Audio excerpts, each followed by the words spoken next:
Good morning, everybody. Welcome back. Third installment of Scott's Selections here for Monday, August 19th. For again, today's play of the day. Quick recap what happened yesterday. Pretty mediocre day. Ended up having two plays and broke even. Lost the play a couple days ago with Chelsea and Man City, both teams to score, and the over 2.5 goals at minus 135 on BetMGM.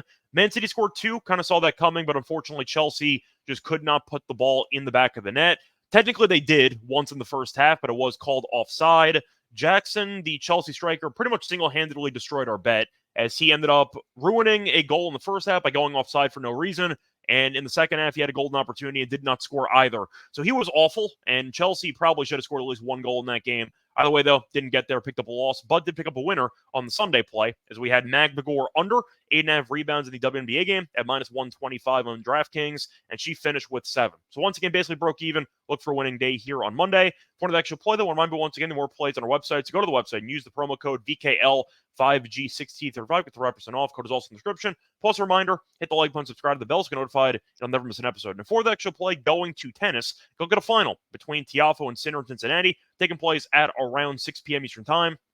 And for this matchup, I'm going to go with the actual match prop. I'm going to go with the under half a tie break at minus 141 on BetRivers. Time recording of 6:30 a.m. Eastern Time. Covering where we're going to go with the under half a tie break in this match. First reason, shopping around, this is a very good price. DraftKings has under half a tie break at minus 185. So you're saving about 40 cents by shopping around, which I think is a very good deal, which I'm going to capitalize on before the line moves. And now Sinner, we know, has been a top 3 player in the world for about a year or so. He's currently ranked number 1 in the world, and he has been winning matches, but not exactly convincingly in this event because he's been injured. So keeping that in mind, his serve has not been as good as usual, and I do think that Sinner might get broken more times than people expect, at least based on his current form. You have the U.S. Open also on deck, so there's a chance Sinner maybe drops out mid-match. If that happens, then we get voided. So no harm, no foul. Point is, though, he's been kind of battling some injuries, and I do wonder if he's going to be as effective serving as he has been in the previous couple of months. Either way, though, you're looking at Sinner's last couple of matches, and really you've not seen many breakers. He had 2 breakers against Zverev on Sunday.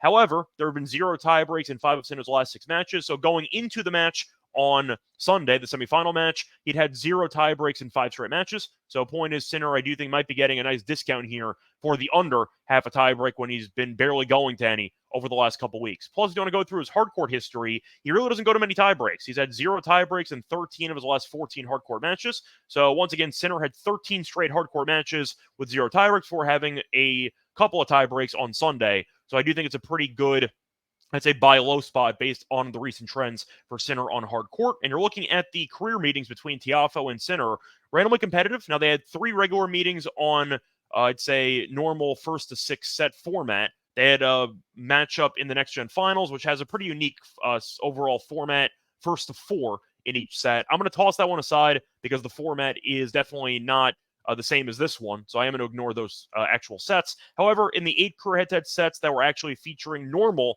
tennis, I'd say, format, there were 0 tie breaks. So point is, in the 8 sets, you never got a breaker, and I do think with that being the case, the head-to-head suggests that a tie break is kind of unlikely for this matchup. But Tiafoe's been kind of vulnerable serving-wise. He's been fine, but every now and then he does seem to have a clunker of a service game. He had that in the 3rd set, for example, against Rune on a Sunday night.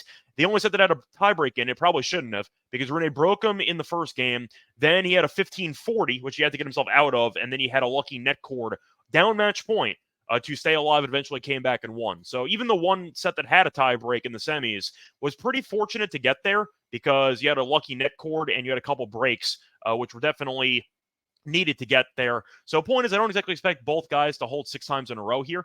Sinner might, but Tiafoe I do think might struggle to actually hold against Sinner, assuming he's not completely injured. We'll see how healthy he looks. Once again, a chance of a retirement mid-match is definitely, I'd say, a possibility. I'm not going to say it's going to happen because it's the final of a tournament, but the point is I do think that Tiafoe might struggle to serve, at least for a lot of easy holds based on how good Sinner is as a returner. And I do think that you're looking at Sinner maybe getting broken a couple times based on Tiafoe being a decent returner and based on his physical, I'd say, limitations right now. Point is, though, 141 is a good price based on head-to-head history and based on Sinner having 0 tiebreaks in 13 of his last 14 hardcore matches. Give me the value, and I am going to go with the under because of it. So, once again, here for Monday, August 19th, is going to be on Sinner and Tiafoe under half a tiebreak at minus 141 on BetRivers. Bye, everyone.